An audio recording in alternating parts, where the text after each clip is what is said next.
Hey, my medical coding.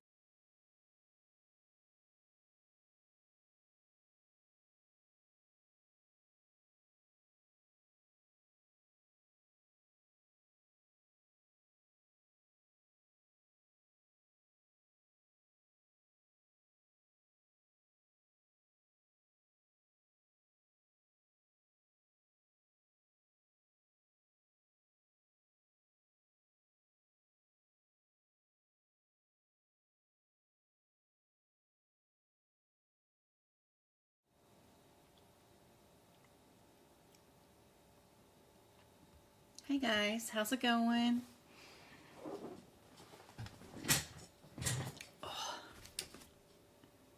How's everybody's Monday going?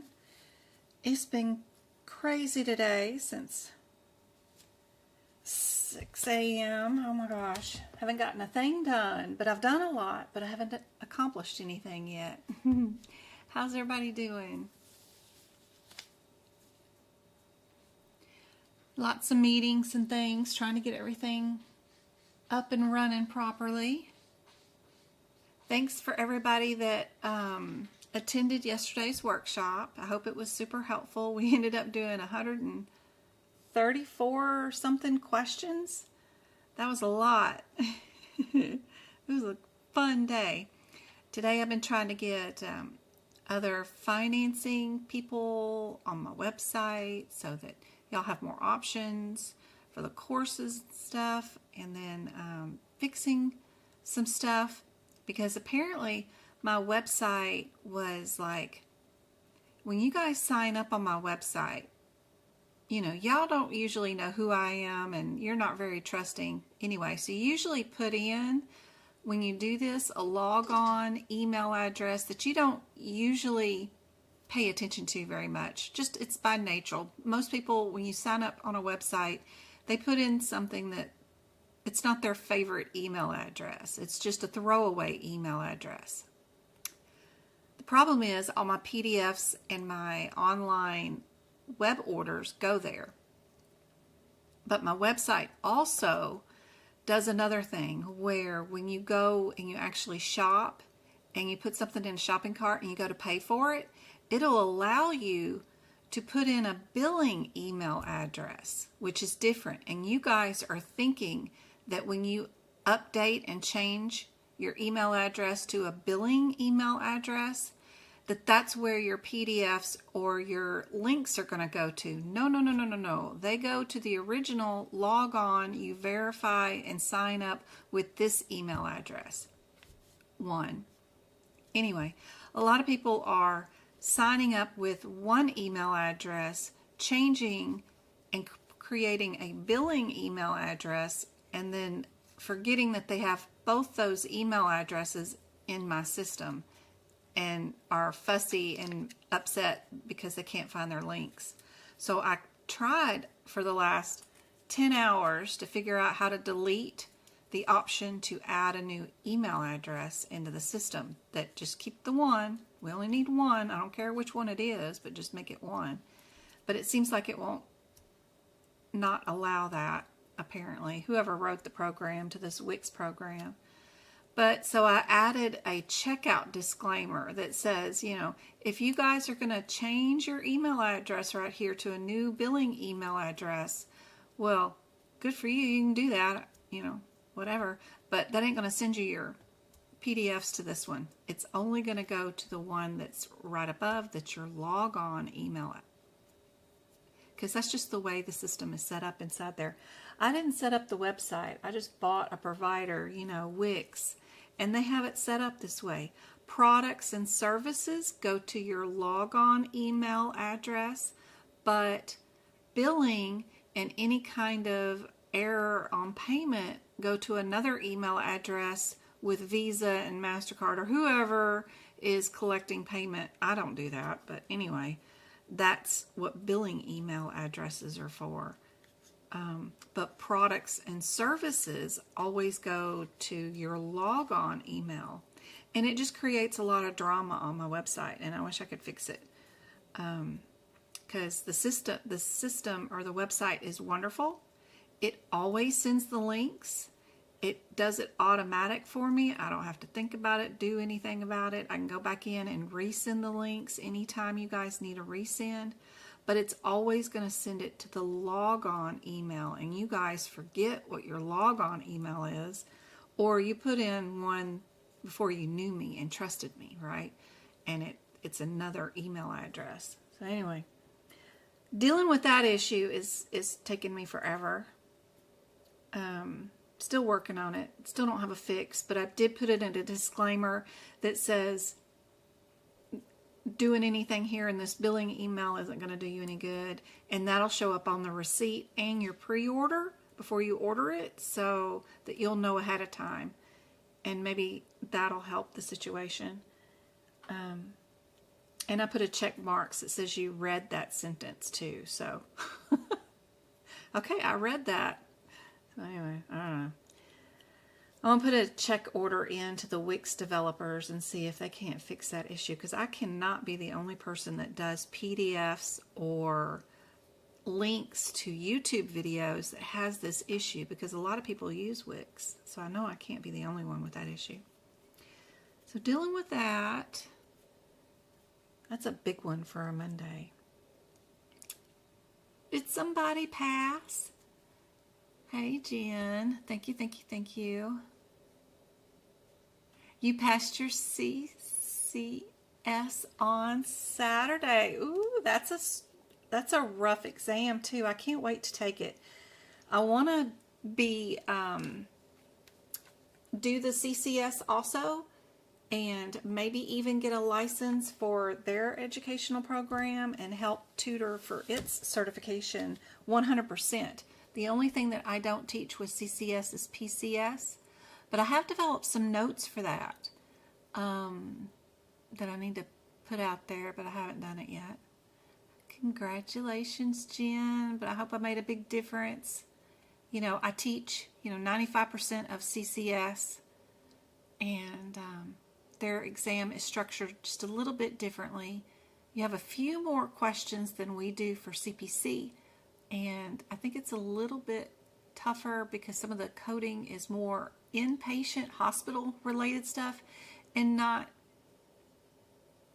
a little bit extra on like family practice and office visits. Those visits are a little bit easier to code unless they're E&M, but some of those hospital things can be kind of crazy. So I always look at that as a tougher exam than CPC, but I've never taken it, so I don't really know, but I think it is. Congratulations, Jen. That's awesome. Oh, yeah, let's hit the cheer button. Yay. I always forget TikTok has that. You guys on TikTok, hanging in a string, hang in by a string. Aw. Hey, Carla, how are you doing? I know you guys can't see the whole window. It's such a pain. I don't have anything on right now anyway, so there we go. Maybe that's better. And let me switch to these practice questions for today. My cats are running in and out through the door. The formatting on these things are not 100% correct. I ran out of time because I was on a meeting with SweetPay. I was trying to till 2:30 right before this lesson, so I had to copy and paste questions here really quickly, and I didn't have time to format them 100%. So excuse me for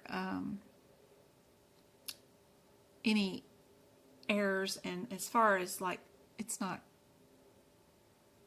every space bar and all that stuff isn't correct, but it should be pretty cool, pretty okay. But let's start off with this question. You guys put in chat what you guys think is the answer, and then we can always answer questions, whatever kind of questions you have. Thanks for sharing. Thanks for tapping the live on TikTok, letting everybody know that we're on. I love this. I need to take this test. Yay, Lady J. That's awesome. I hope I can help you out. Thank you, Elizabeth. Thank you, everybody, for the heart me's. You guys are awesome. I always miss being a good TikToker streamer and saying all the thank yous to everybody individually, because I'm running 2 streams individually because I can't get a key or whatever to do this one streaming device. I wish TikTok would allow us. Ooh, TikTok has got OBS like all up in the feels. Let's see. Does that look any better? I don't need to see all that green stuff down there. Y'all are way down low. All right. And let me see. Can I tilt my screen down for you guys? Will that help? Ooh, that's nice. Yeah. Maybe that's better. Oh, yeah. Now that's nice. That looks better. Except for you just can't see chat from YouTube, but that's okay. All right. And what else do I need? I need to go over here to YouTube chat. What did I miss over here? YouTube, we have 20 people on and 10 likes. Thank you so much, guys. And they want me to set these lovely goals up just like TikTok has, and they harass me about it. Let's go do that and do an hour. Oh my gosh. I'll go live on Saturday if we meet the goal.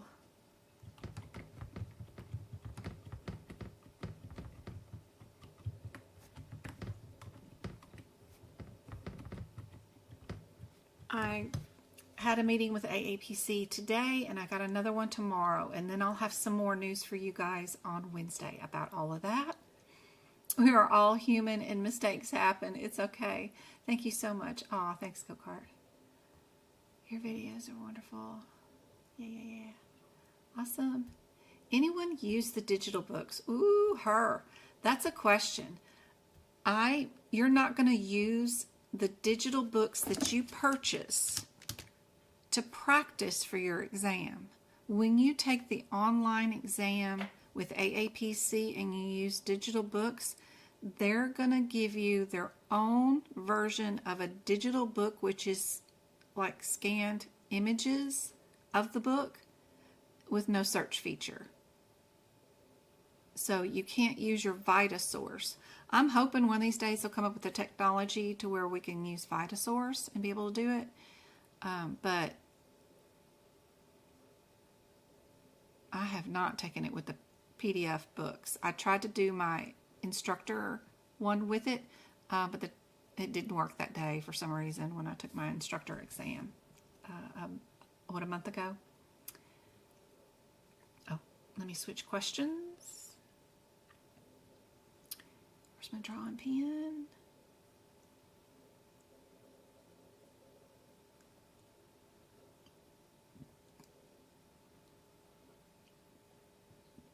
Of course, C is the correct answer. Yes. And here's our next one.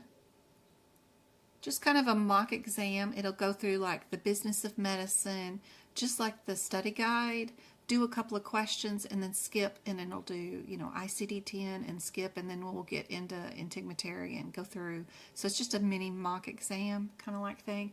I just don't have it all formatted correctly, so I may have to format some questions. I got like the first 15 done.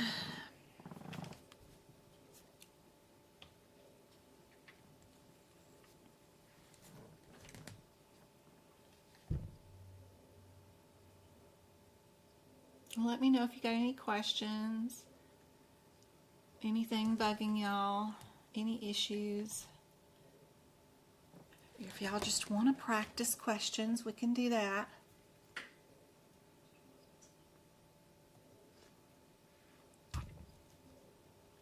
The ad started while you were speaking. Of course they did. What was I answering? Okay, so the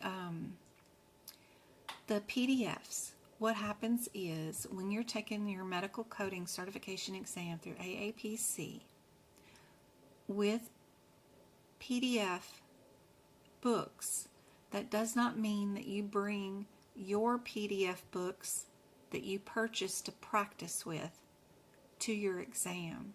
You will be using AAPC's canned version of their own PDFs, which are scanned images of a book that you have to sift through without being able to search feature.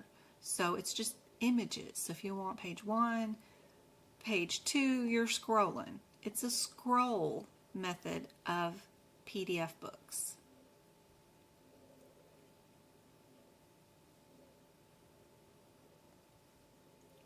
So unless you are a really advanced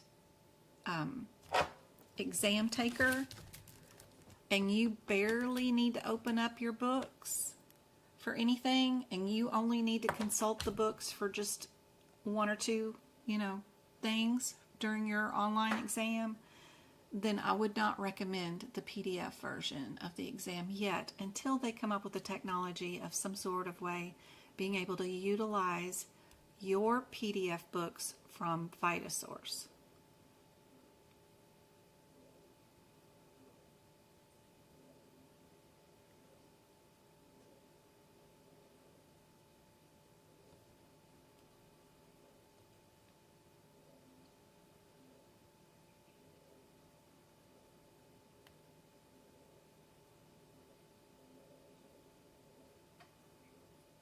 You got 2 of them for half off?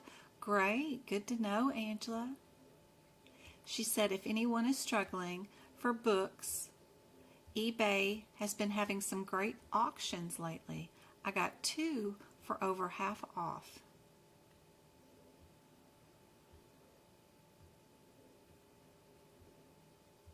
You're welcome, her.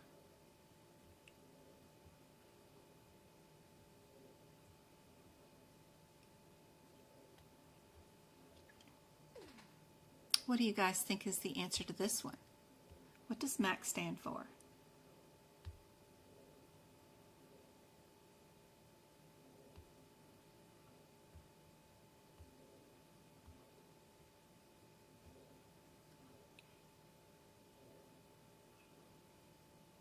Be careful with this one.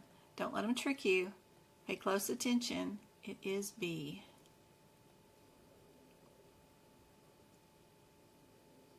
What about this one?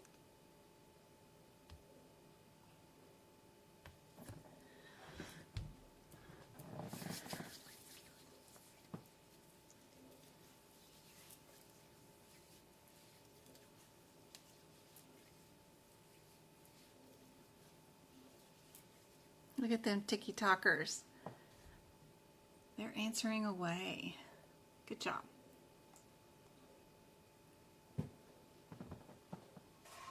Oh, my chair is making all kinds of noises. Come on.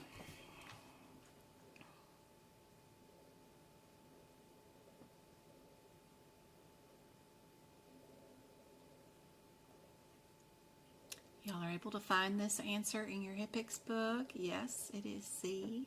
Good job. What about this one?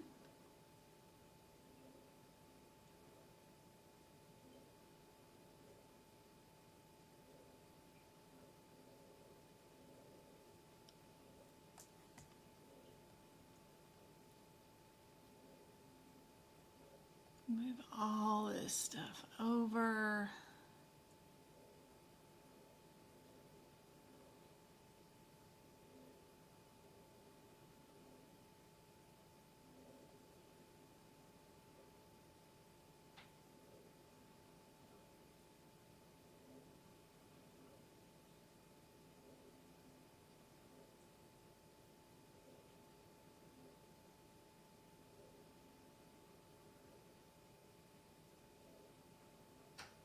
How many components are needed for a good compliance plan?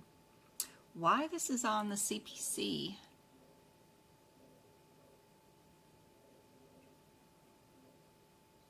practice question bundle, I don't know.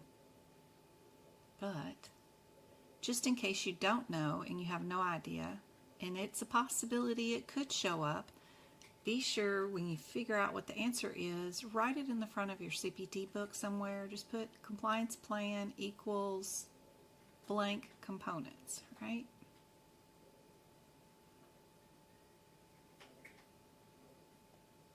It is 7. Here's your good new vocabulary term question. Where are you going to run to find the answer? What if you don't know? Yes, they do like to ask questions on the exam. The most frequent dates they want to know is things like, when do CPT codes go into effect, or when are they published? Same thing for HIPAA codes. Also, they like to ask when HIPAA went into effect, and they also want to know if you know when AAPC was established. So get all of those dates down in the front of your CPT book. You can write them, handwrite them in. And then you've got them for the exam. Where are you guys going to find the answer to this question in your books?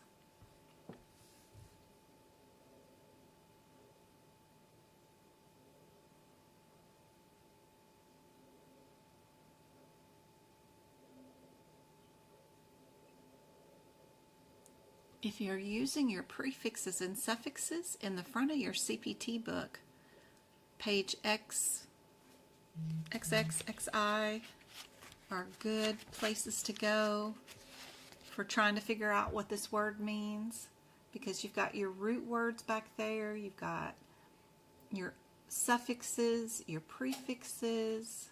It's all super helpful.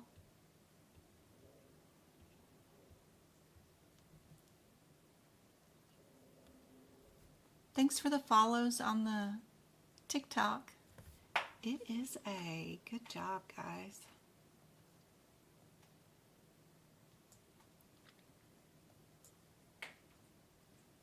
My mini fridge cracks and pops like he's 90 years old and has arthritic joints, and he's, over there trying to do Pilates or something. Gosh, it makes so many popping noises. So weird.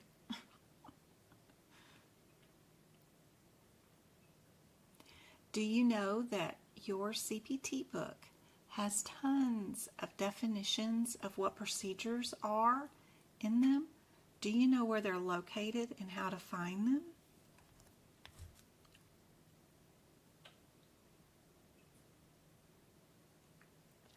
They even draw pictures of what some of the procedures look like and are doing.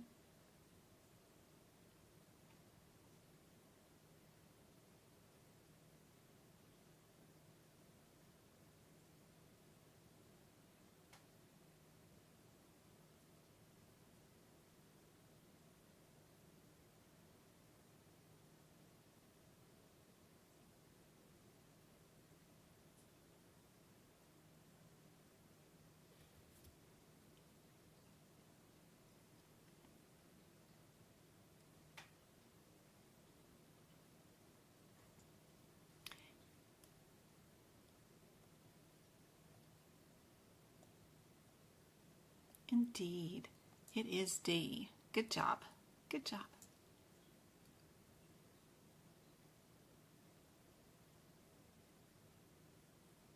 I don't know when I'll be live again this week yet, because I haven't talked to Travis yet. He'll be home in just a little bit, and we'll see. I'm not sure. I think Cheer was doing something Tuesday and Wednesday, so I gotta make sure if it'll be early like today or later on in the evening. It'll definitely happen on Wednesday and Friday, I think.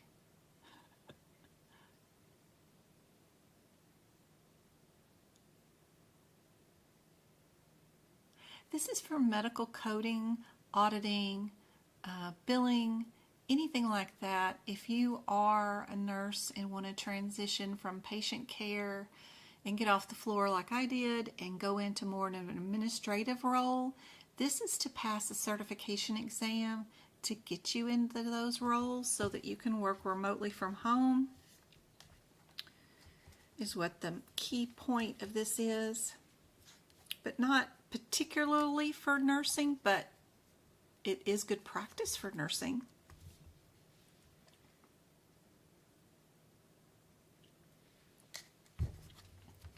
Are the medical definitions spread out in the book? Yes, they are spread out. And there's an alphabetical index in the back of your CPT book, and you can look up any of those procedures, find out what pages they're listed on, and then find your definitions too.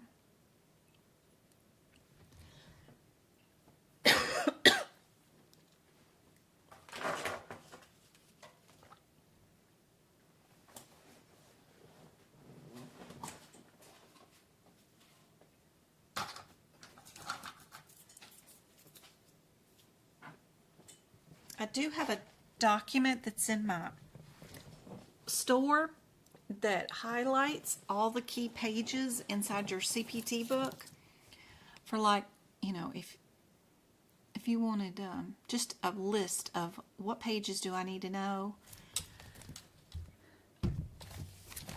so that I could tab them, like, because these tabs don't mean anything as far as like integumentary or whatever, but why I have them tabbed will be because there's an instructional note or a definition or something that's on those pages that I need to know for my exam. And that's what that document does.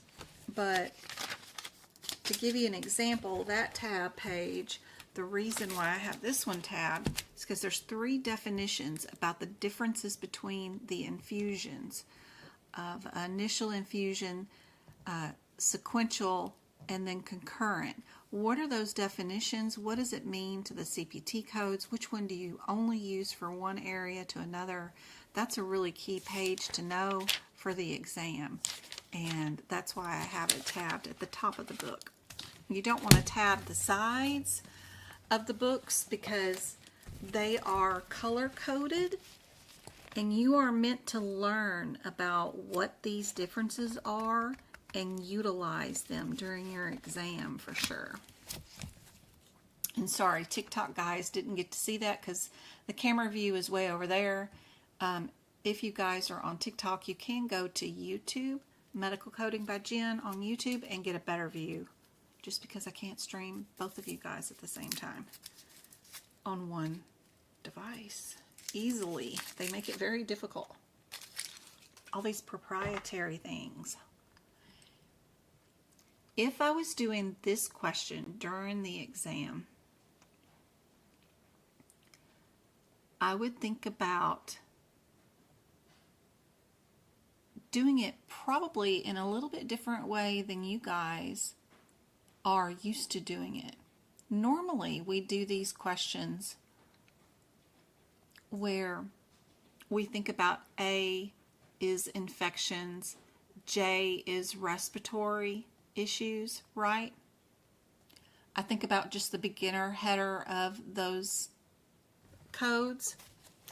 But if I was going to do this one, you know, you can probably cut out some time, possibly, right? And just look up your influenza and then go down the influenza thing in your alphabetical index, and it'll tell you what the code is for swine flu in your alphabetical index. But just saying, it might be faster than thinking about the individual answers and then going to maybe J11 or J10 or J9 and seeing which one it is from the code point of view. And in the tabular list, you can use the alphabetical list just to tell you where swine flu is.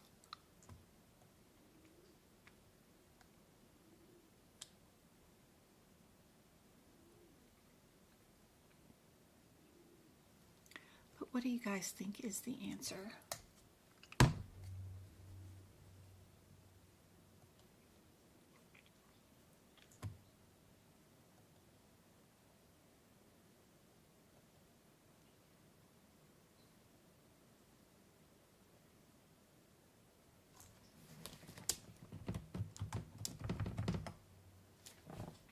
See.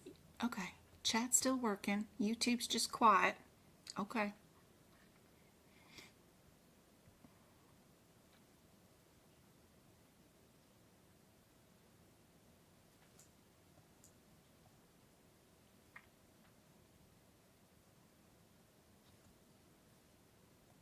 Try to get rid of the red line for you guys. Okay.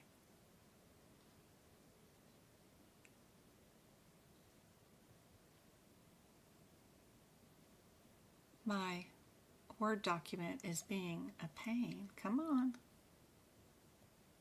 Now it's not letting me draw on the document at all. It took away my drawing pen. I need to reboot my system. C is the answer. Oh, there it goes, there it goes, there it goes. C is our answer. Yes. All right. They also want to make sure you guys know how to utilize the books, understand what all the little symbols mean, that kind of stuff.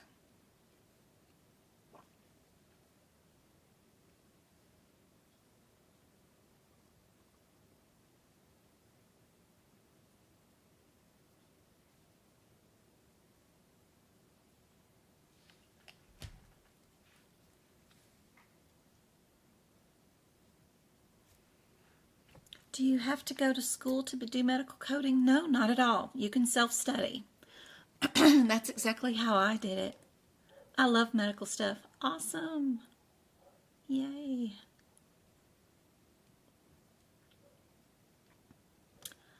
Thank you for the team bracelets. That is cool. I haven't seen those in a long time. I couldn't get this one to stop putting a space in between A and B, or B and C. I don't know why I did that. I have no idea. Word is just acting a fool today. I need to reboot my computer. I should always do that right after a workshop, but I'm always so busy. I'm going to refresh this. We got 31 of you guys on YouTube. Let me make sure chat, I'm seeing all of it. Okay. All right. Don't be shy. Ask questions.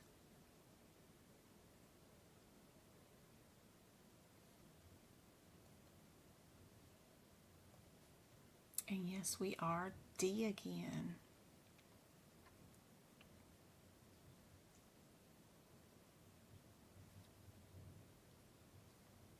Do I hear Travis? Travis might be home. I think he's taking the trash down. Aw. Without being asked to. What is the ICD-10 code for heartburn? Are we going to be in the R section or are we going to be in the F section?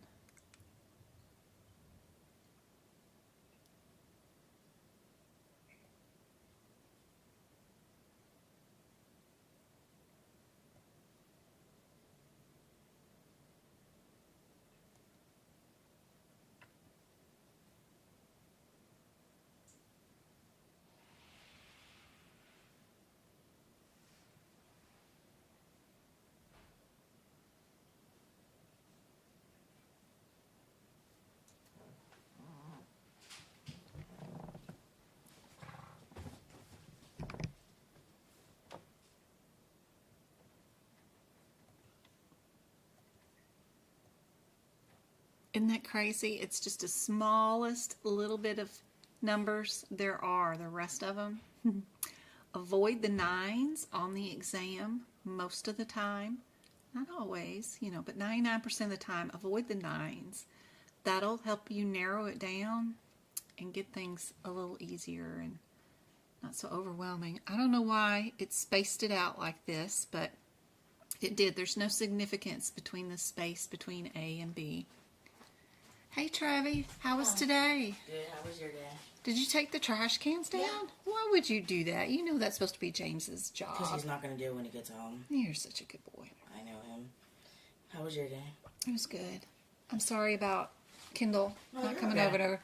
I'm teaching till 5, and then I'll be done for today. Okay? All right. You need anything? No, just knowing you do have cheer tomorrow. I know you got cheer tomorrow, and you got cheer on Wednesday, right? Yes. Anything else major going on? No,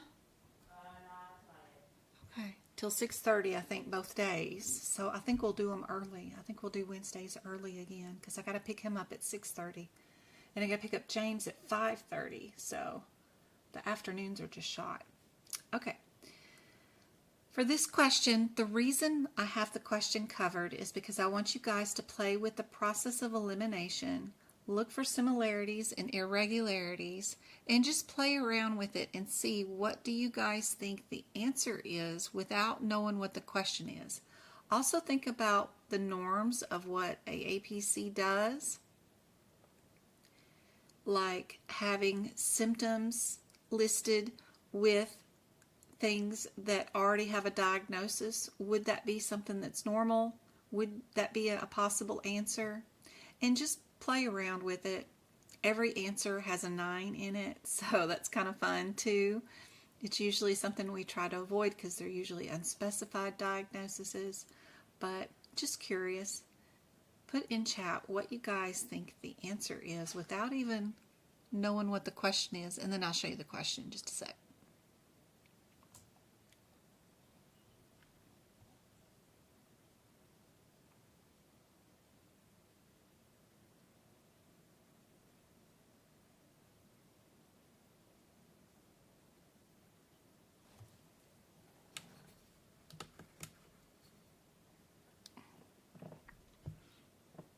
What do you guys think? Anybody on TikTok brave enough to answer? What do you guys think the answer is? What about on YouTube?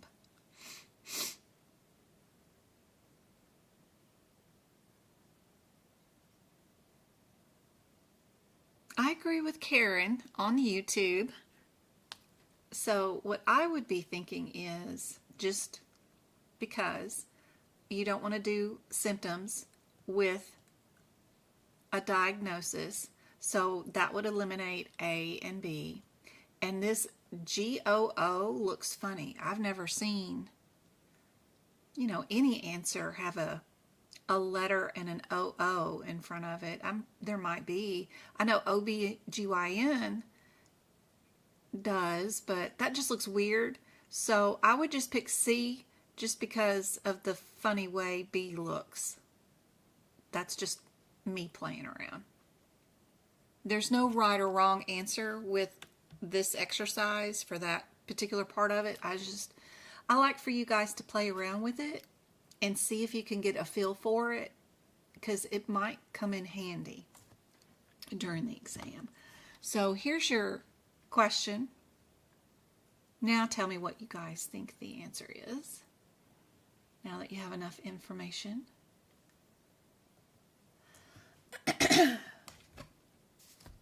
Well, I'll try to make some hot tea and take a cough drop. I just talked too much yesterday, I think. We did 136 questions yesterday. It was fun.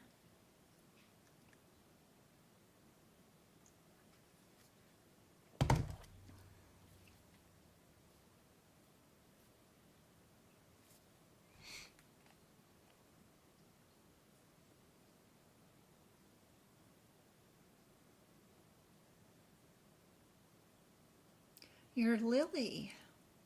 She was still looking.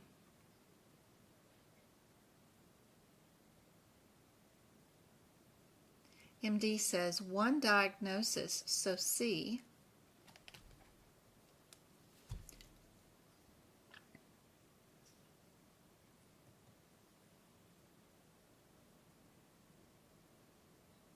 The patient was admitted to the hospital, and this is a guideline question, right? If they were still down in the ER, then we would only diagnose them with the symptoms. But since the patient was admitted into inpatient status, we are allowed to code suspected diagnoses as the only and for real diagnosis, which is the one meningitis. But if we were still in an outpatient medical doctor's office, the ER, a consultations office, anywhere that's outpatient, then we would not be able to bill C at all. But as the question is written right now, it is C. It's a very advanced question for sure.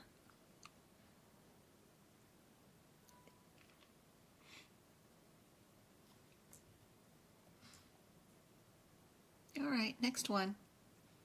Another guideline question.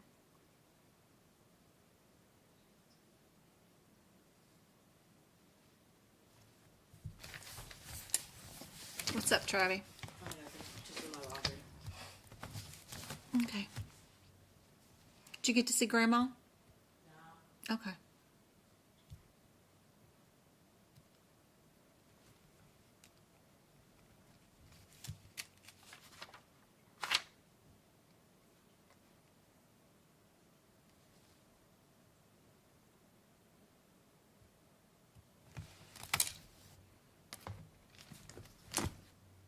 I just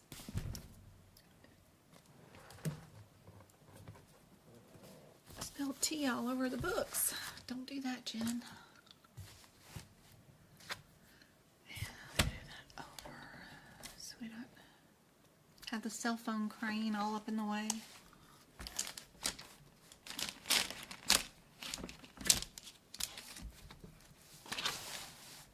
Here we go.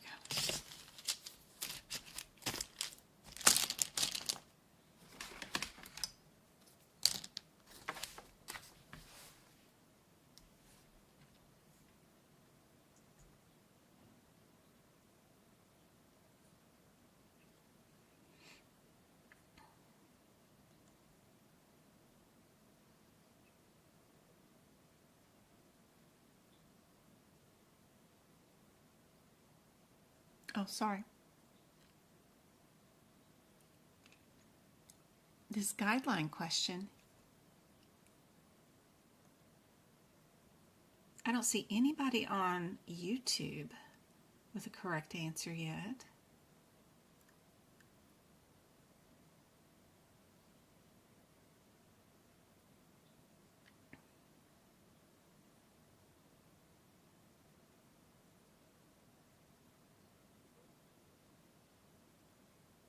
According to the guidelines, so what I did for my guidelines for cancer, what book is this? What year?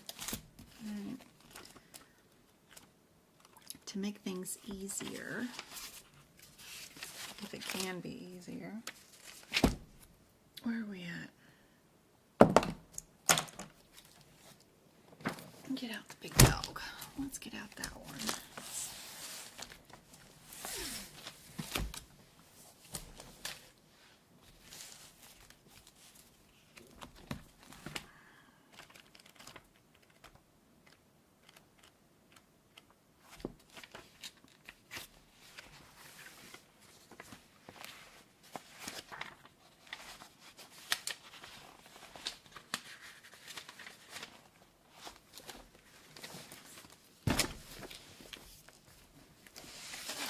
So our first guideline, or first set of codes inside our ICD-10 book, what I did was right here at CO3, it's just the very first page that I have in my ICD-10 book.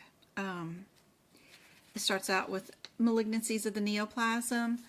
I chose this page to write all my guidelines on so that I could run to it super fast during the exam. There's 5 different guidelines about anemia and cancer that you need to know for the exam. Like anemia due to chemo or immunotherapy is coded this way, in this order form. I put 1, 2, and 3. And then there's another way to do it if default anemia with cancer, it's 1 and 2. If it's anemia due to radiation, then it's a different way and it's coded 1, 2, or 3 this way. If you have dehydration due to cancer, it's this way. There's just too many ways to do this according to the guidelines, and you don't have enough time during the exam to go find and deal with all the front guidelines. So I just wrote them all here. That is super helpful during the exam. So this one, for you guys is going to be C. Yes, you are right. You are right. Is that Naomi? Did I say that right? I have a really bad phonics education. Yay. Good job. Love that name. It's a pretty name. Wonder why the name is so rare. That's a really pretty name. All right. Next one. Another one I wanted you guys to play around with and see if you guys can just see what would you guess is the answer without seeing the question at all. What do you guys think? You got it right. Yay, Shay. That's awesome. Good job.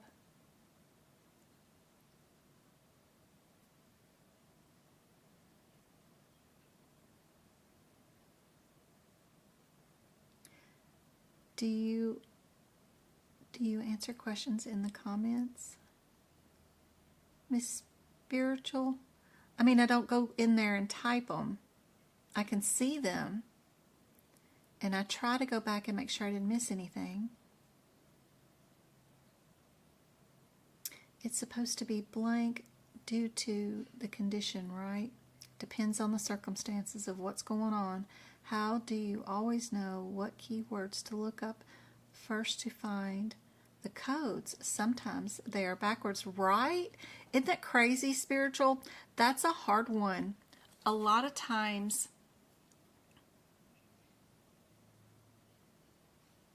and sometimes it's a word that's not even mentioned in the diagnosis. Like it's a syndrome, and you got to go look up syndrome first, but it's not written out as blank blank syndrome, right? You got to figure that out. It's a nightmare. The great part about the real world of medical coding is that the EHR does all that for us. You just type in the diagnosis and it'll bring up the choices for you, and you pick out the best one per the documentation. There's none of this indexing in the alphabetical index in the front of the book anymore, which is a nightmare. And it's going to be a skill that we all lose how to do. Where's your root word that you're looking up in the alphabetical index? But with the, the part that AI will help us in the near future will be for that particular part of ICD-10 coding. As far as picking out procedures or auditing, there's nothing that AI could do right now to even eliminate or even begin to eliminate from medical coders. But helping us index ICD-10 codes would be a great spot. And they can have that because that's a nightmare as it is. I hate it. No one wants to do that at all. What's the difference between ICD-10 codes and ICD-11? Well, the United States, actually. We are the last country on the planet to adopt ICD-11. ICD-10 has been out for over a decade. It's missing a lot of diagnoses that we have worldwide, like joints. You can't say that somebody fractured a joint. There's only a bone, either the one on top or the one on the bottom, but you can't say that they broke the joint. There's so many things. Lots of new diagnoses that are not available, and we cannot get specificity down to ligaments and other things that doctors are doing and keeping up with new technology. ICD-10 has been out for 10 years. Of course, all of our healthcare organization as far as ICD-10, CPT, and all that stuff come from more advanced countries like Canada and every other country on the planet that has universal health care for their citizens, and then their information trickles down to our MS, Medicare, government, and then we write legislation laws and adopt it. So everything inside AMA, ICD-10, all that stuff is all originally written by all the other countries on the planet that take care of their populations with universal health care. So they needed to expand on diagnoses to include and be more specific on not just a bone gets fractured, but they wanted to know the types of fractures of joints and other things so that they can control and help eliminate certain types of fractures by putting in more safety guards for their populations, because the safer their patients are, the cheaper that the healthcare system is for that country. Our country is all for profit. We don't care what you break. We're happy to fix it 15 times and still don't have it right because we want to make the money to produce the surgery, so we don't care.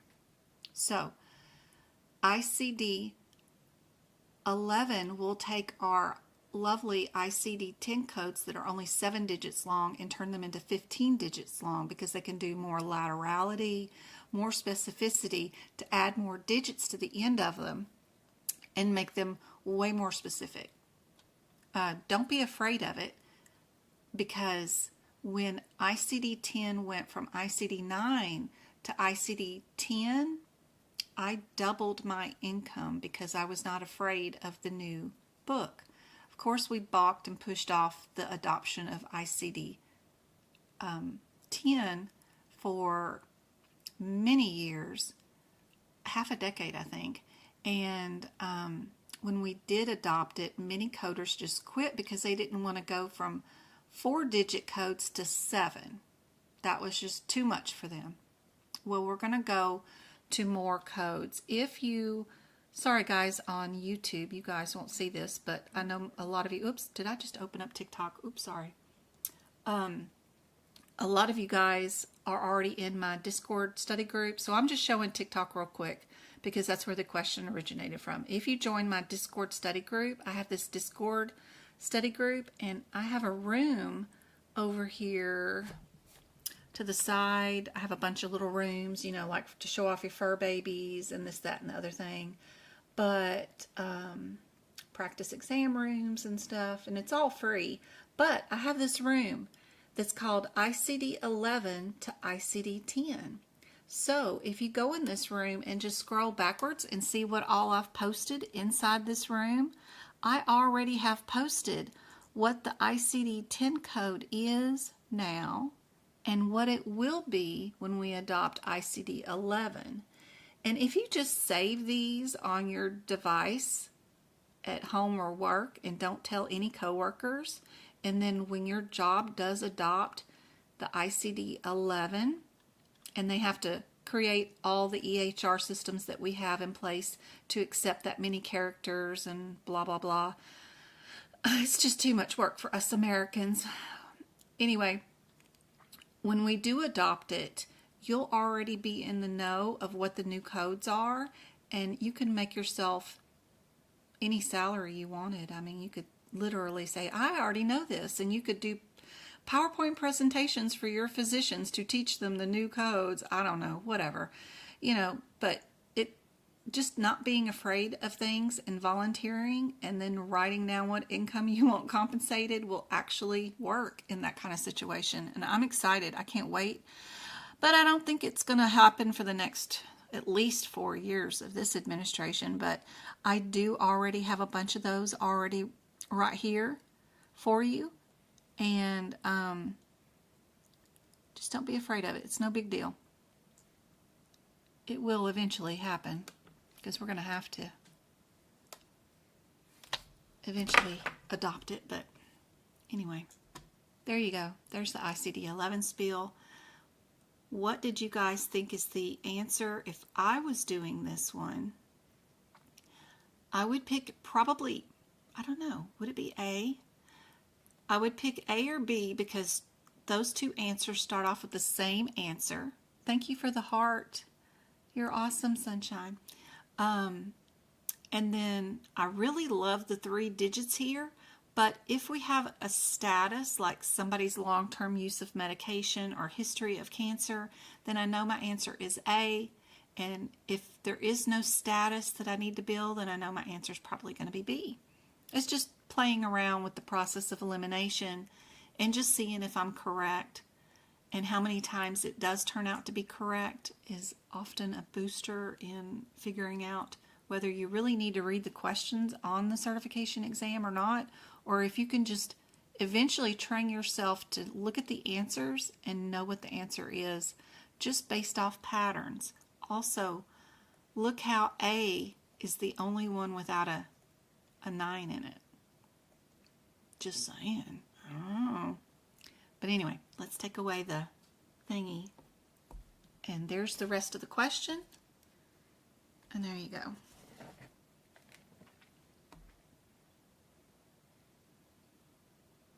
You're studying for your CRC? Great, Shaya. Did you do the workshop yesterday? We did like 135 questions. Probably 100 of them were for CRC. I had about, I don't know, 20 or so that were E&M, and then maybe 10 that were CPT or something. But following this is helpful. That's awesome. Always behind. Yep, that's USA. Absolutely. And because the other countries were like, hey, we're all switched over for 10 years now to ICD-11, the World Health Organization was kind of nudging us going, okay, you need to start reporting your diseases, you know, your annual influenzas and stuff in this new ICD-10 code. Oh no, we're not going to report anything. We'll just withdraw. We're not going to report anything. You won't know what us USA people have. And we're still going to send our citizens to your countries, and you're not going to have any idea what we're carrying. So you can help prevent your population from getting sick, since you pay for their health care, and you know. But we don't. We don't care what you send our way, and we don't care what we send your way, because we don't pay for it. Our citizens pay for it. It is crazy insane. You're taking an online medical billing and online course. Awesome. What is a good school to go to for billing? You don't need one for billing. You can actually just start working as a biller. You don't need to go to school. You can take the certification exam from AAPC without a course. Just get the study guide and the practice exam questions and self-study, and you'll be just fine. Yes, Discord link is in the bio. Absolutely. My name on Discord is Medical Coding by Jen, of course. Link is in bio on TikTok, on my website at Medical Coding by Jen. It's on YouTube under the links page too.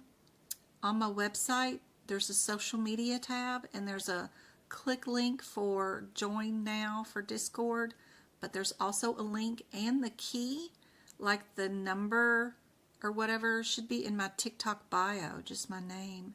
There's a Discord number of some sort that you could just type into Discord, go find the server room, and that's just written out on my bio in TikTok.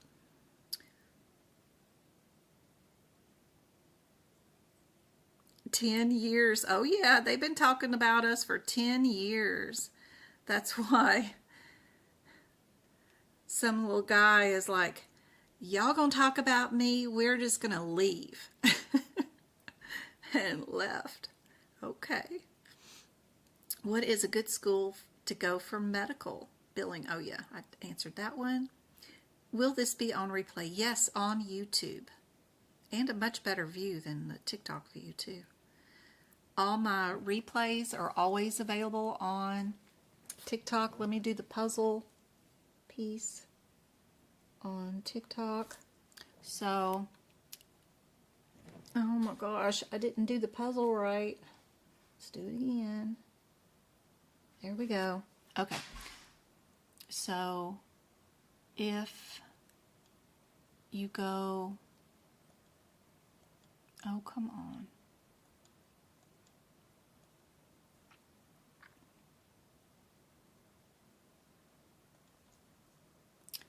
If we do go to my website, Medical Coding by Jen, right there, the social media link is right there. It gives you everything. Pinterest, Facebook.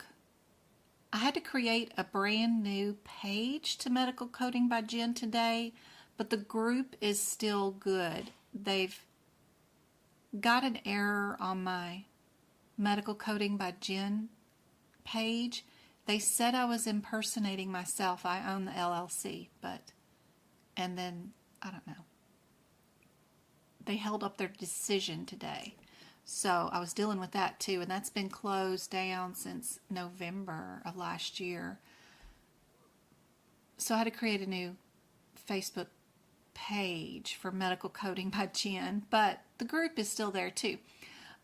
This is the YouTube link right there. There's RedNote, there's Twitch, there's the Discord link. All that stuff is right there. The Amazon list of all the, what pens do you use, all that kind of stuff. But the YouTube link is right there too, which is super cool. You just click on that. It'll tell you when my next lives are going to be. But the cool thing about here is if you click on the live tab, that'll show you all the replays. So Friday's live is that one. And then this one, the next one over, will be Wednesdays from last week. The next one over. They're all in order and they all have a date in the bio for like the name of the live so that you can tell what date these are. Because I have 5 years of 2 hours of free lessons. There's a lot, but those are the most recent. You can also go to the post page, which is super cool, because it has practice exam questions, no videos, just a ton of practice questions that you guys can do. You can go to the short videos and do practice exam questions, 10 seconds each. Super cool. There's a bazillion of those. You can go to the podcast and listen to me go over the guidelines with you and the E&M guidelines. So there's 2 of them. You can go to the playlist and do by, anesthesia or lab and path or book prep videos. You can also hit the search feature right there on YouTube and say, I want to know more about the process of elimination, and just type in the word process and hit enter, and it'll bring up all my videos that have the word process in the bio. So, it's super handy dandy. YouTube's got it straight on finding my stuff once you get there. The drop down menu right there has all the links in it, like TikTok, Discord, website, AAPC blog, the Amazon list, the podcast, all that good stuff. It's right there. And of course, links to my notes, sorry guys, to the store, the shop, if you want copies of all my notes, is also linked in that bio. Since I do my very best to teach for free, that's the only kind of income that I get from all this mess, is just selling the page by page of the notes. But anyway, that's the spiel for all of that.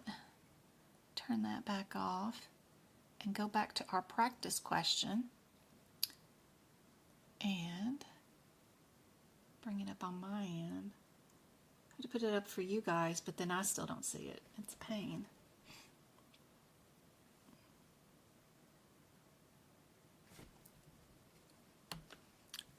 Did everybody get B for this one?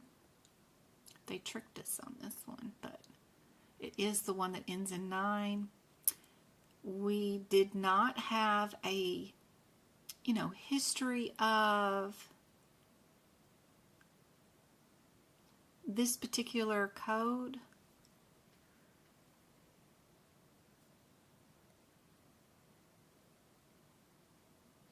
Includes your bypass graft in the diagnosis code. So that's a really cool, fancy one. It's one of those more advanced ones that's kind of hard. if you didn't know and you didn't actually go look up the ICD-10 code, you wouldn't know that that one includes the verbiage of history of a cabbage. So, yeah. With CAD. So, super cool one. I like that one. I'd probably get it wrong. I'd probably do A myself still, you know. Especially because it doesn't have the 9 in it. That's just one of my favorites that always, usually ends up 99% of the time, always is the answer. This is one of those rare occurrences where we do need that 9. And it is just the one code. I mean, it never fails that if you have the 3 9s there and one answer without the 9, 99% of the time it's always A. Or the one without the 9 in it. But this one's a cool question. It's cool. I love it. It's a good one. That one word, right? Isn't that crazy?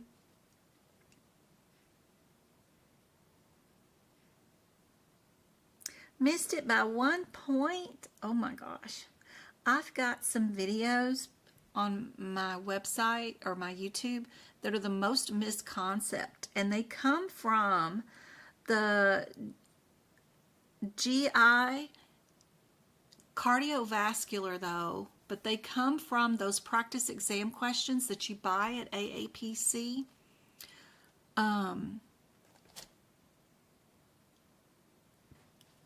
You know, there's a select set of $40 set questions that you can get specifically for CGIC.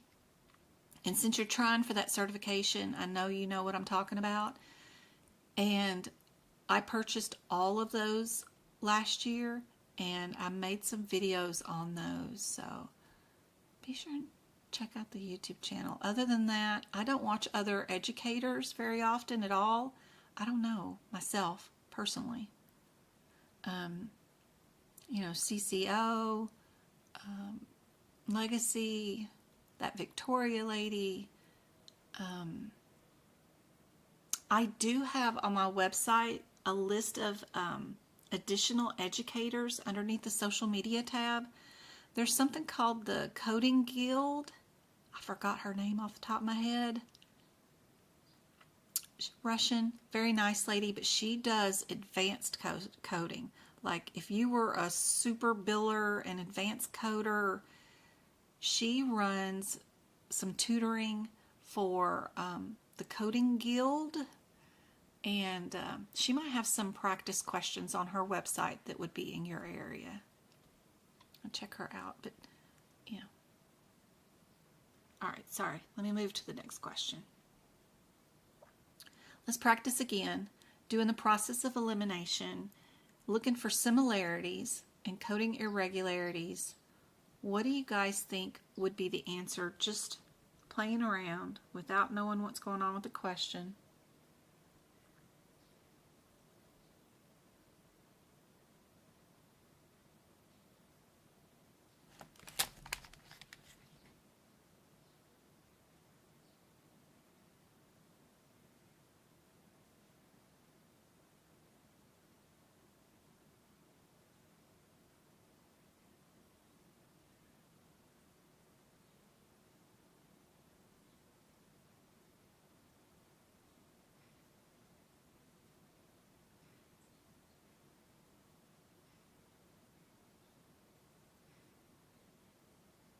Yes, the live will be replayed on my YouTube channel at medicalcodingbyjen.com.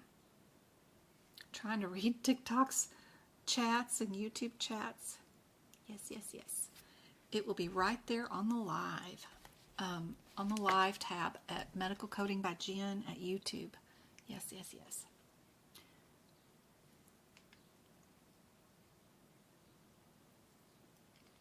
I would just stand by, if I was doing this question, by seeing that B and C start off with the same answer, right? And then avoid my 9. So I would pick B. What do you guys think? Let's reveal the question and see if we're right.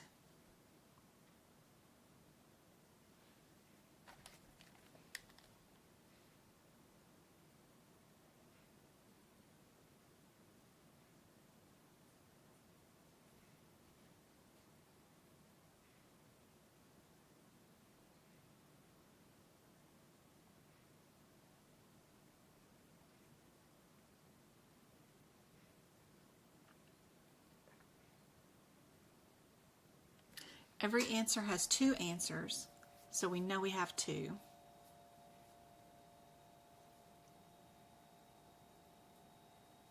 A lot of times, some of the answers are staggered, one available answer, or two, or three, or four.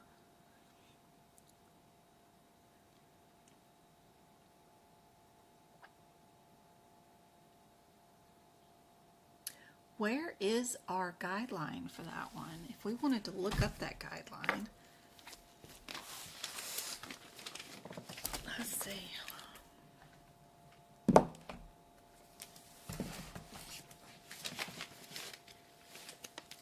Some people have a hard time with knowing what in the world guidelines are and how to look them up. You first have to have that lovely front page here that just tells you where the guideline is on what page number. This is broken up into section 1, which is just conventions and general coding guidelines, conventions like symbols and that kind of stuff. B is our general coding guidelines, like how do we code if it's just signs and symptoms, or what about acute and chronic on the same day for the same patient, what do we do there, that kind of stuff. And then C is the main thing that we're usually in for our exam questions. It's specific coding for like sepsis and pregnancy and whatever else. So for this patient, we get to go look down C, right? We'll start at C. We don't need none of the other stuff. We'll probably go down to hypertension, right? Something like that. So what number is our hypertension under C? Where would that be? 2 is neoplasms. 3 is blood. Where's hypertension? Where would that be?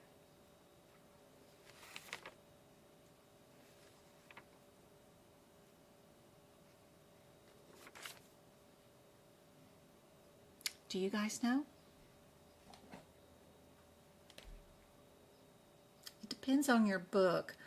I'm on page G1. This is in the very front of our ICD-10 pages. And then our guideline will be like, 4 or 5 pages in. If you have Optum books, I think they put the guidelines in the very back, which is around the 600 pages or so. But I'm looking for chapter 9, diseases of the circulatory system. So you would need to know, if you needed to look it up, that hypertension meant that you needed to go to circulatory system, which means that's G16, correct? Good job. And then you get to your G16, and then they've got all this lovely decision trees and things that, if you have AAPC's version, they put in for us and stuff that help us. I move my guidelines out and put them right here. That way it's a little easier. So we're talking about hypertension with left heart failure.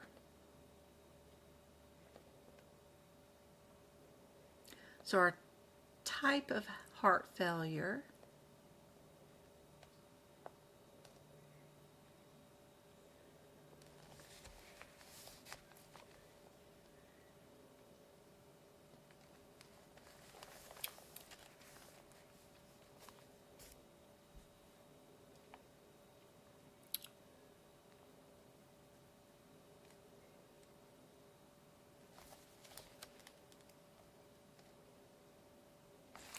would probably end up being under our Chapter 9 after the C. Then we get 9 and then A, and we'll see hypertension, right? We're going to assume some causal relationship with this stuff, right?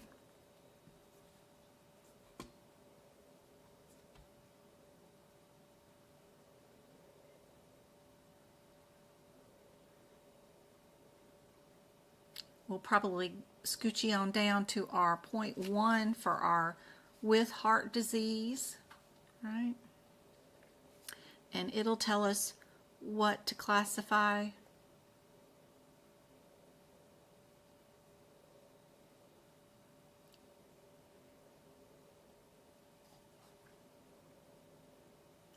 We're going to need our codes from the I-50 through a certain set.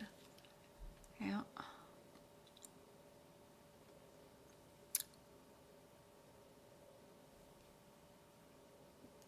Let's get back to our question.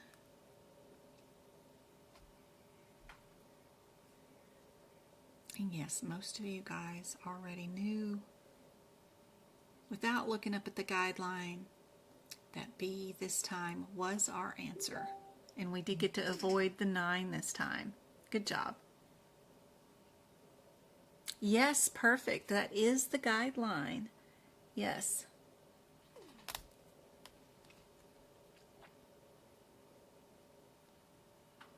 Yep. All right.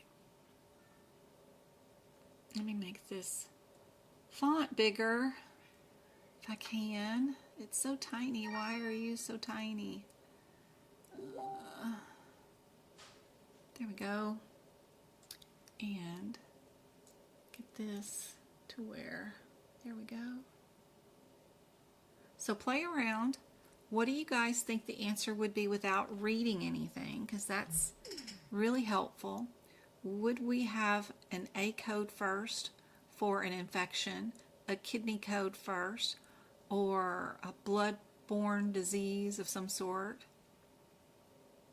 Do you see anything where one answer doesn't have any 9s in it, but all the other ones do? Anything like that going on?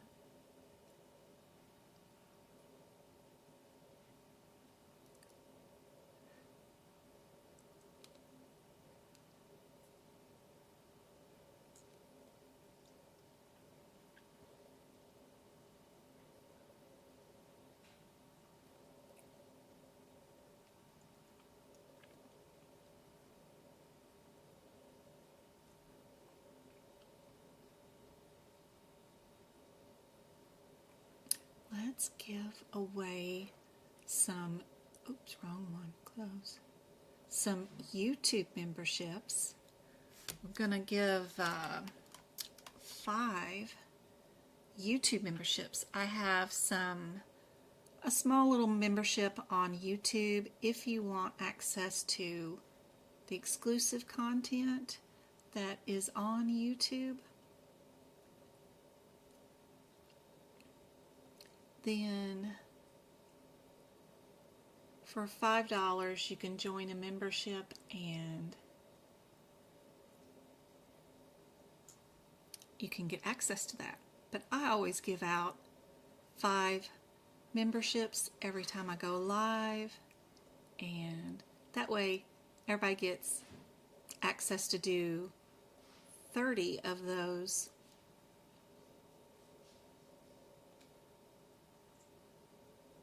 They get 30 days access to those videos. Sorry, I was having trouble struggling to get to the payment thing. I'm just going to send YouTube the $26.85, and then they are going to go through my chat and pick out 5 winners. I have no control. I don't know who's going to win, but here we go. There we go. We got Kat, Sarah, Imperial, Eye Candy, and SS. I think you've won before one time, SS. Maybe. I'm not sure. The name sounds familiar. Congratulations, guys. I hope those YouTube videos and getting access to the exclusive content, including the old workshops and the duck classes, help you out. The workshops are great because they have like 75 to 100 practice questions all in one video without me talking a bunch. So those are really cool to have access to. I hope that helps out. Hello, I will be taking my exam for the 4th time. I'm scheduled to take it this Thursday. Any tips? Yes, absolutely. Doing the process of elimination that I've already been doing already today and learning that. Learning how to look at the available answers and know what their pattern is, what usually is the answer, is so helpful. That way you aren't spending your day spiraling because of, what's going on. Remember that symptoms being coded with regular diagnoses is usually a very no thing, a rare thing. So right away I would get rid of C and D without even reading anything in the question. And then it would be a difference between just A and B. And what's the difference between A and B? It's just knowing which diagnosis code comes first. What got this elderly lady out that door today into the ER being admitted, right? What was it?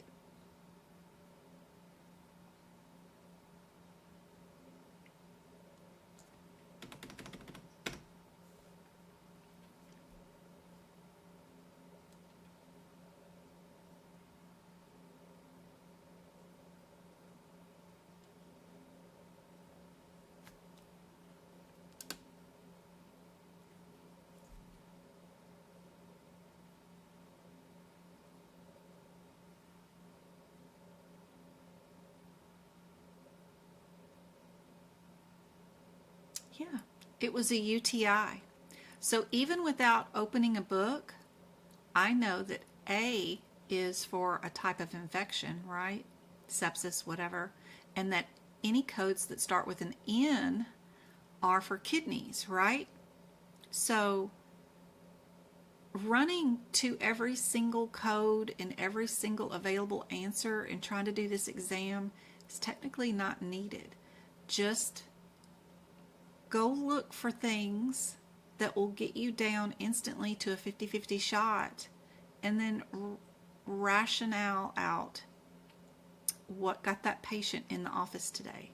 If it was because they're getting a pain shot, then you know a G code goes first.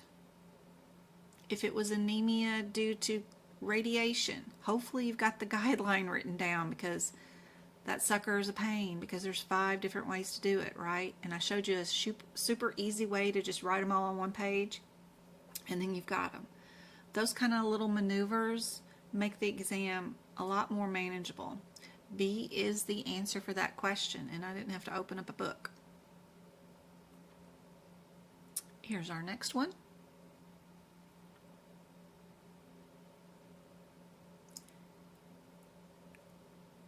Play around with the question first.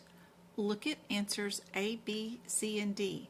Which ones do you think would never be the answer? Which ones would not be the answer? And then which 2 would be? Maybe, sort of, kind of. Is there anything, a pattern you see in any of the answers? Like, these 3 all have the same middle code, where this one throws in a G code, which is for pain.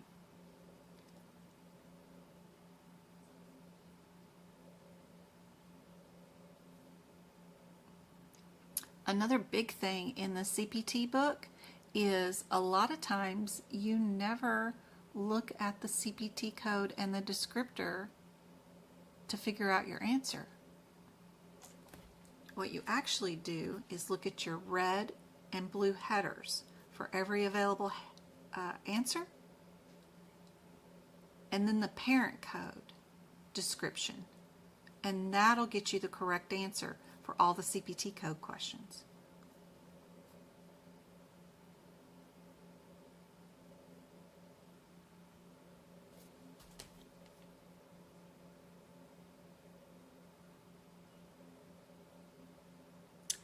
Do I go over the ICD-10 guidelines when it's primary and secondary, or principal or primary? Well, I can teach them in a course, and I do have one coming up in April if anybody wants to join a course. But my recommendation as far as online free advice and all that kind of stuff is go write it in your book like I did. So move it from the front of the book to the back here, right? Our pain diagnosis codes are what? What are our pain? What's our pain? I always forget. It's like G something, G. Ugh.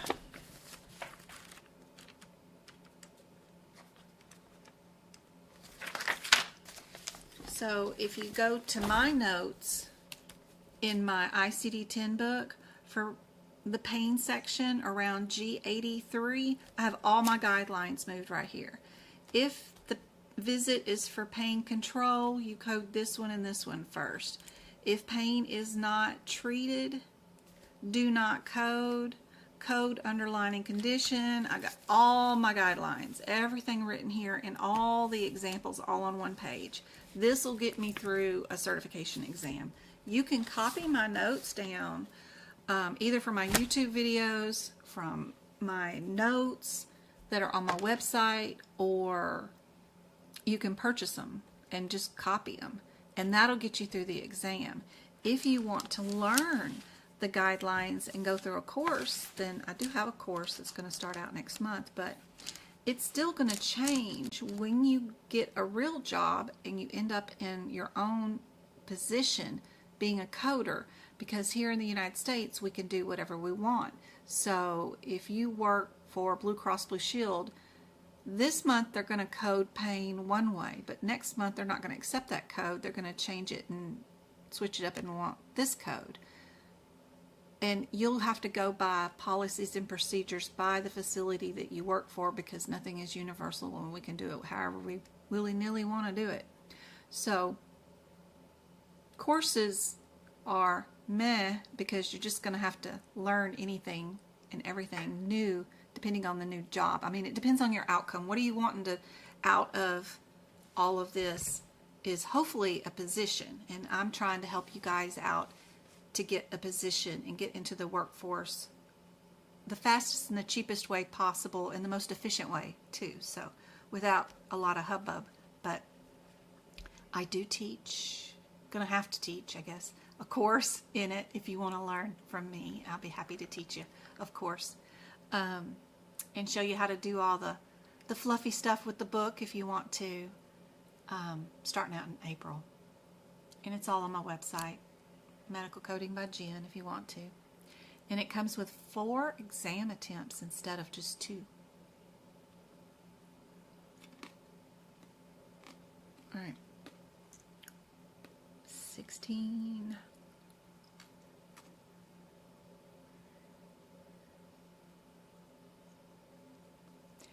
What I like about this for the process of elimination, right, is that B and D have the same answer. It's at the end, but it's still the same. Their second codes are the same.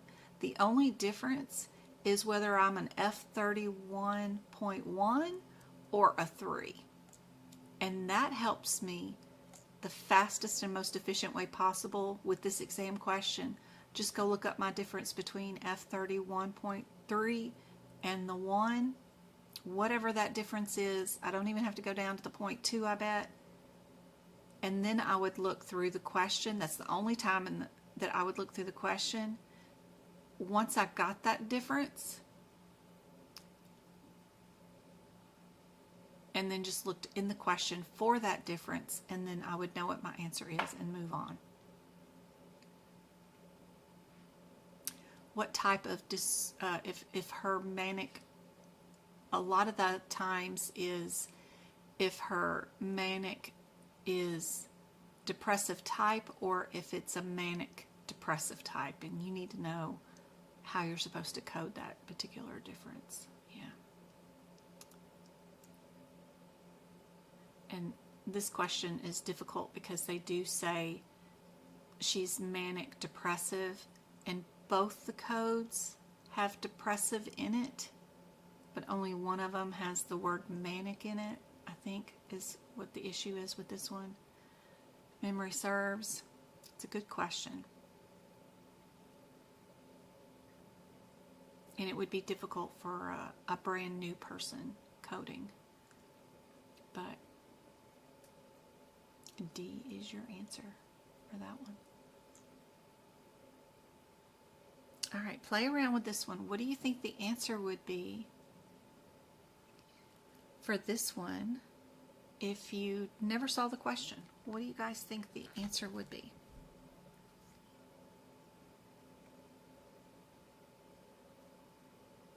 Oh, don't feel bad. Miss Lily, don't feel bad at all. These are difficult. These are difficult questions. And it's really good to get them wrong. It is the best way to learn. If you sat here for an hour and you got every question right, you will not have learned anything from me, right? At all. It wouldn't have been any value.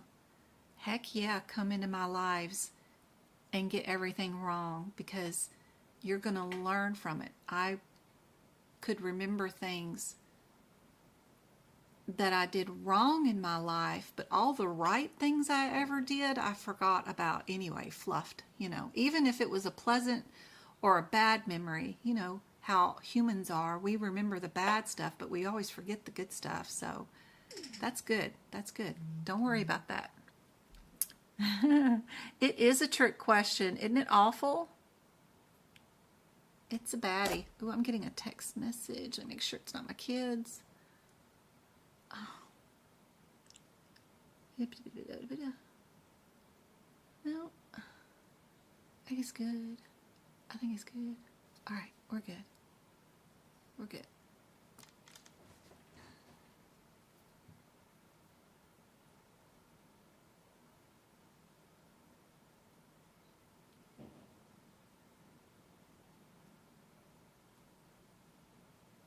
So, do we normally code, 2 codes from the same section back to back like that? Sometimes we do because, of course, like we were talking earlier, our ICD-10 book is over a decade old, and we don't have the ability to code a lot of things that we should, like right and left of things. They don't have a combo code for bilateral all the time, and we have to code one code for right and one code for left. It's very inefficient.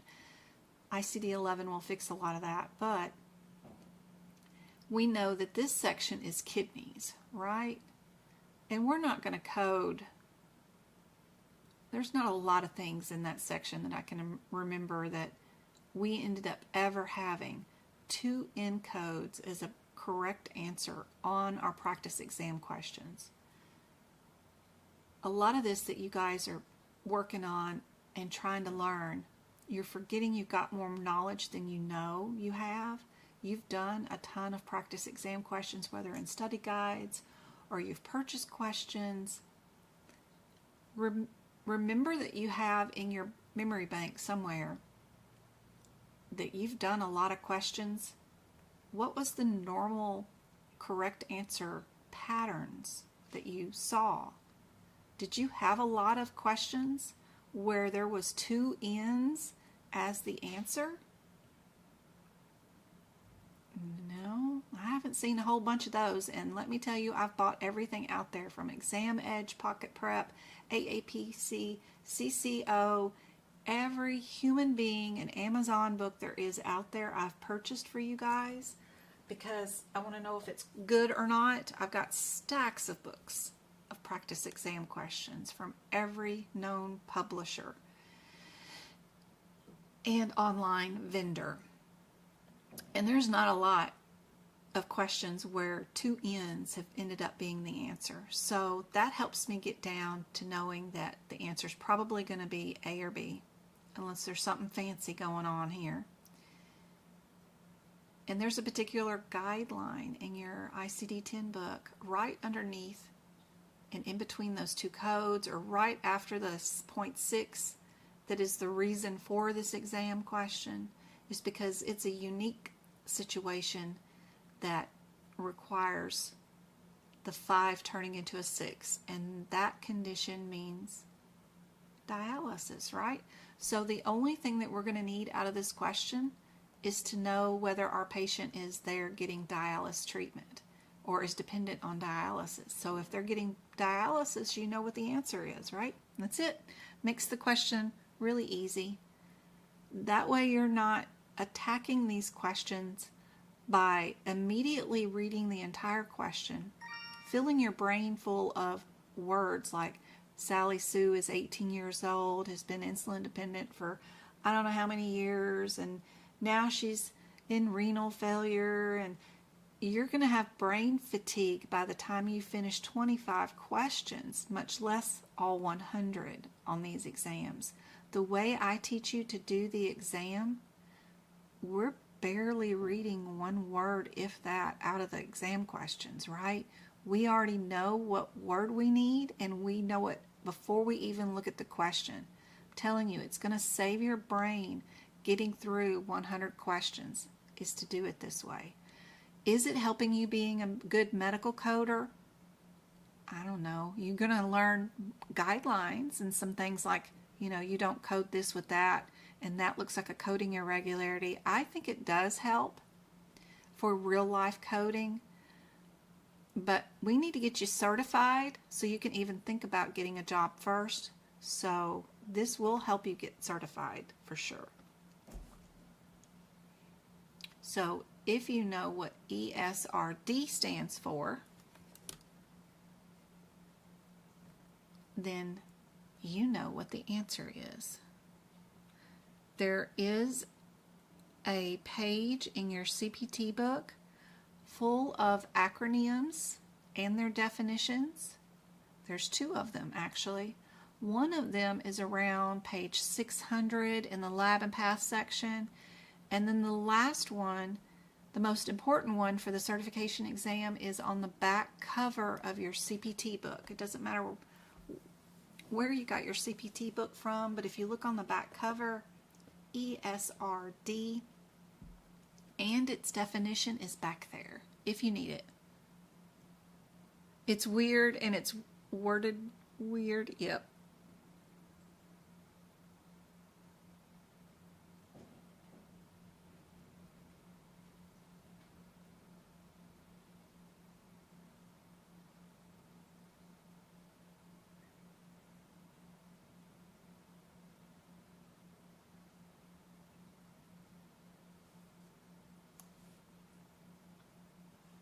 Yep, the answer is D on that one.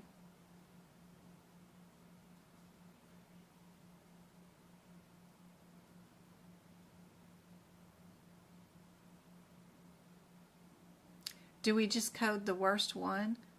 Not necessarily.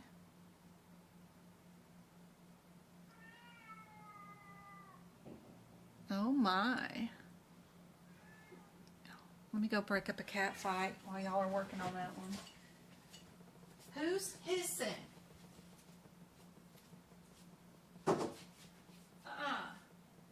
Samuel, you stop that.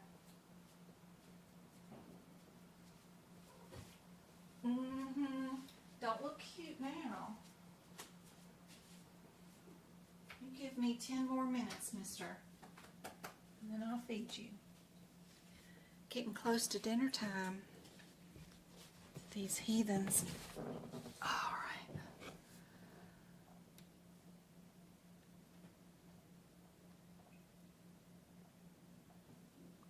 It made me laugh. What'd she make a comment about? Uh-oh. I hear cats. Yeah. Sammy was harassing Lester. They're getting antsy about food. Getting close to dinner time.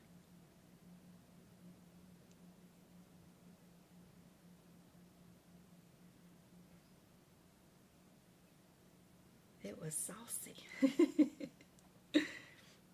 I don't hear them make that kind of noise very often at all. They don't sing at each other very often. So that was very unique.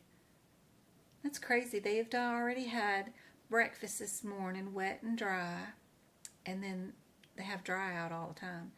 And we had a snack earlier too, because my mom had the cable guy out. And anytime I go to the kitchen, you know, to let anybody in the house, then I have to give them a treat, you know. If you walk through the kitchen, you're just bound by law of the land to provide a treat. So they've had too much goodness today. Charlotte has become a member. Aw, thanks, Charlotte. Thank you so much for becoming a member of the YouTube channel. That support helps out a whole bunch every month. And when YouTube deposits the money, because I'll get half, they get half, I'll use that money, of course, to give out more YouTube memberships. So it's all a circle of life. We're all helping each other out. So thank you so much. They are spoiled kittens. They are. They are a hot mess. I don't like any answers, but if I had to choose one, it'd be B. And B is correct. Good job. I argue with this one because you could have 8 weeks postpartum after C-section, so I don't like it.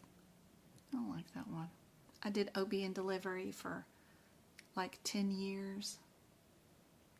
And it's hard when you have clinical information in your head. It makes the exam for certification for medical coding worse because it influences our answers.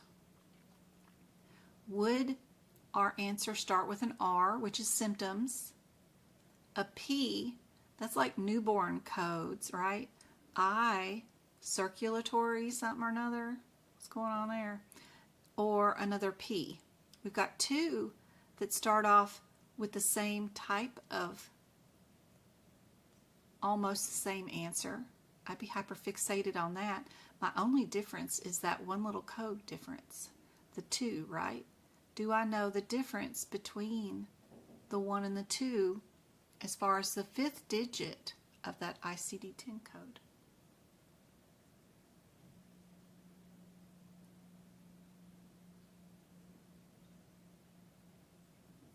That's all the question's about, probably.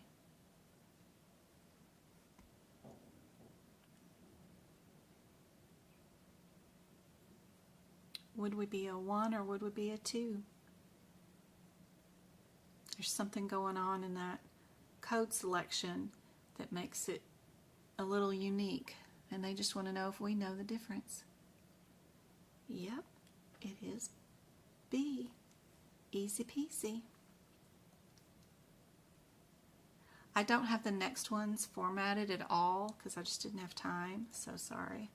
Let me spread these out some, and they're in column format, which I hate for some reason. I don't know why.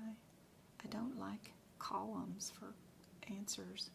I like them all in a neat little row. Drives me nuts. All right.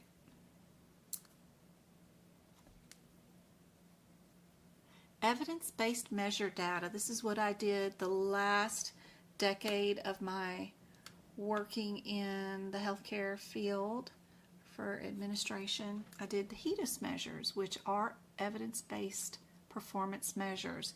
It's a way to audit a physician, and instead of auditing billing and claims and patients being involved, it's a way to audit our healthcare system and hold the providers more accountable. And I loved it. I liked it. It was much better for me mentally. Because I knew no patients were going to get any bills from me or increased claims or whatever. So if I did a really good job in evidence-based measurements, then they got more free healthcare stuff like their screenings done, their pap smears, their mammograms. They were able to pick up their prescriptions on time every month, and they didn't have to skip a month of their prescriptions. And we got rewarded for it if they ended up getting all their colonoscopies done. If we didn't overuse antibiotics, then we got rewarded for it. So I really liked evidence-based measurements. So if you ever wanted to go into a field and utilize your CPT and ICD-10 code knowledge for something different besides coding and billing, performance-based measurement data gathering is a great way to do that. There's tons of jobs out there. Tons of jobs. Also, on my website, Medical Coding by Jen, I write these free blogs, and there's a lot of job support there talking about unique positions that you guys can get into with your medical coding certification, alternate fields in, cool places, even full list of companies and the names and types of positions that you can get into with your coding certificate. So tons of help there that's free, along with extra practice questions and stuff that are free. Other advice: don't be afraid of my website. I'm not going to spam you and try to shake you down for a ton of money. Mostly the website is just to hold free information for you guys. Free photos, free steps on how to do this. Where is the information for that? All that's underneath resources.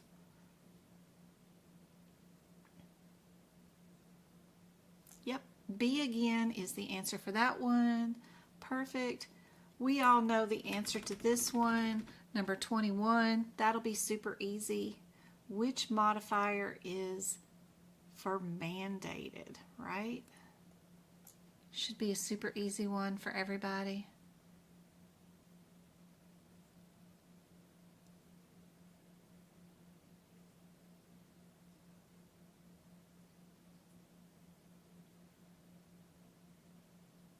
For some of my long-termers that have been with me for a long time, you guys on YouTube, what were you guys thinking about for a medical coding course? You know, that course, I was thinking about instead of setting a date when the course starts, that it just is a course that you got to take for a whole year. You get access to AAPC's course for a year, and it's self-guided, right? Whenever you finish the course, or you're ready to start some sort of 12-week training for me for the certification exam, that's when we schedule when the course starts, right? Based on more of when y'all are ready for it, not when I'm ready for it. Why don't people set it up that way? That seems more, because if you do 12 weeks with me and then you have access to the course for a year, by the time a year's gone by and you're like, okay, I got to go take my certification exam, you're going to done forget whatever your teacher told you, right? I was thinking about that today, going, why do we automatically set it up that way, where you immediately do a 12-week course, but then you have access to the course for a whole year? This one's C, y'all know, for 32. All right, what about this next one? So I thought, well, if y'all just want the course and 12 weeks of me right before you get ready to take your certification exam, that makes more sense. We schedule that off in the distance for whenever you pace yourself and you get through with your course. I'll be here. I ain't going nowhere. I don't know.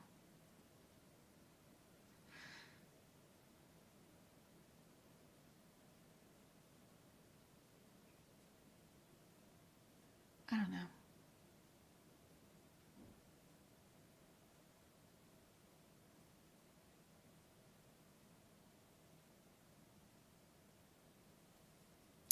What are the layers of the skin? Do you know those? Do you know where to find the answers in your book? Nancy says that makes more sense, course first, then 12 weeks with you. That's what I'm thinking. You know? I don't know why I never thought of that before. But like I said, I've never taken a course to get certified. I did it all self-study, so it wasn't a problem that I pondered on. And now that I purchased the franchise and I have it, this just seems foolish to post the course and tell students when it starts. And then that's why everybody struggles so hard. I don't know. That just seems weird. And I'm thinking about it. I had 2 years now, and I rushed to pass the test in November. Go-Kart likes the idea. I mean, if you hate the idea too, give me feedback on all of it. Obstacles are, what if they never do schedule the 12 weeks? You know.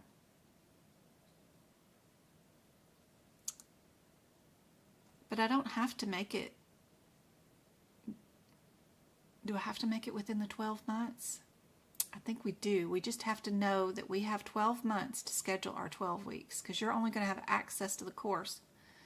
And my 12 weeks of going through the course and helping teach its fundamentals is what having me for 12 weeks is supposed to help you. But of course, you know I'm going to push for you guys to learn how to pass the exam from my point of view too, along with that. But I think that makes more sense than doing and purchasing a course, not knowing anything about medical coding or medical in general, and starting this with a teacher pushing you to go through 2 chapters a week while you got a full-time job, family, and all this stuff. You've never seen any of this data before, and you're going through it with a teacher.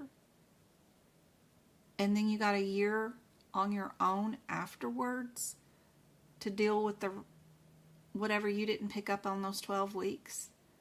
That just seems like they're setting it up wrong to me. I mean, I don't like charging for education as it is. I think education should be free. But I know some of you guys really want that structured environment. You want that. You want the course. You want to go through it, and you prefer me to be your teacher. So I went and bought it for $6,000, but I still have to pay $2,600 per student to sign y'all up on top of that. So if both of us are going to get our money's worth from this adventure, I don't think the way they normally set these up is the correct way. But I'm an auditor by trade. That's what I love to do. It's what I like to do. It's how I finished up my healthcare career, is by auditing. So maybe I'm doing too much auditing, and that's not really an issue, but I think that's an issue. I think you guys should, if you're going to get the course and pace yourself. Go through it as you please. You know you got a ticker that you're going to have to get with me, and we're going to have to set up some lessons to go through this. But pacing it out for whole 12 months is too long. Doing it right away in a rushed environment seems inefficient and unhelpful overall for the certification exam. I'd rather you get into the course, play around with it, pass some chapters, get down to your final exam even, and get your notes made in your books, and start thinking about really taking that certification exam first attempt And then we do our 12 weeks and our boot camps and our workshops and our, really drill in that knowledge after all that.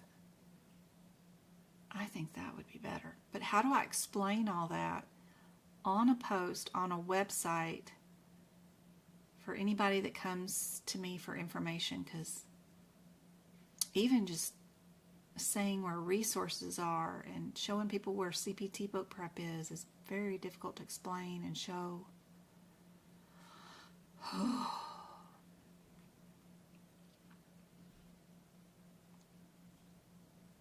If I was playing around with the process of looking for similarities, I like B and C on this one.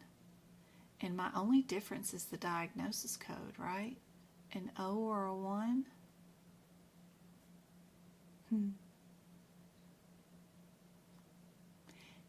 Is that where AKs are removed at? SKs, not AKs. Are we under the right header?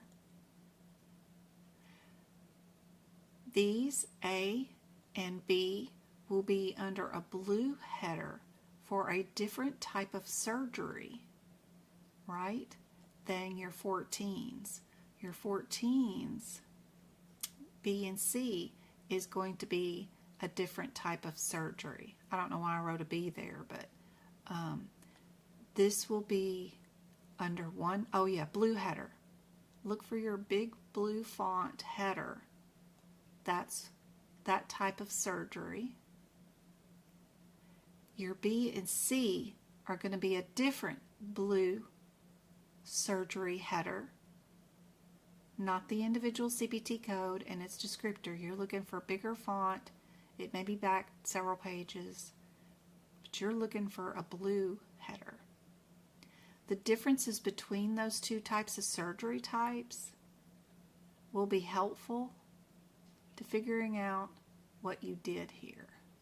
Looking for context clues of what was done will help you get down to a 50-50 shot if you're wanting to do it from a coder point of view. But if you're wanting to do it the Jen, I don't want to use my brain, just tell me what the answer is point of view, from the process of looking for similarities and irregularities and just pick me an answer without reading one word of the question, that point of view will always be B and C, just because they start off with the same answer.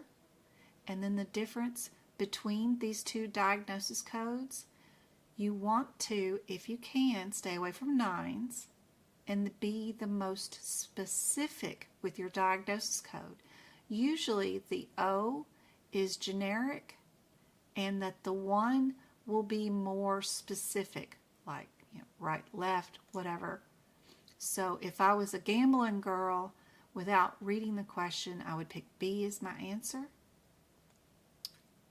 If I wanted to know from a coder point of view, where do I go? How do I find the answer? Blue headers. They will change when you go from A and D, and then B and C will be under a different blue header. That's how you pass your exam on Thursday too.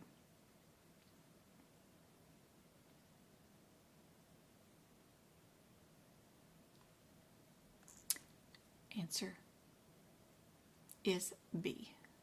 Good job. Oh, it's 5 o'clock. I gotta go. I gotta go pick up James from his practice at track and field. So, sorry, I was sitting here playing around in my la-la land.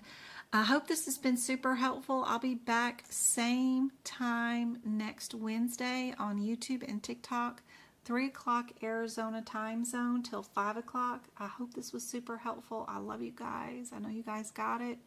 I hope this was helpful, and I will see you guys later. I gotta go run.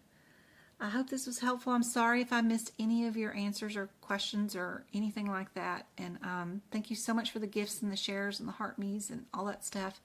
Thanks for all the comments on the videos, even just watching any of the YouTube videos. It all helps We made $17 last month on our YouTube views. Thank you. And that goes right back to getting you guys the YouTube memberships. So it's really fun. I love you guys. Again, I will see you on Wednesday.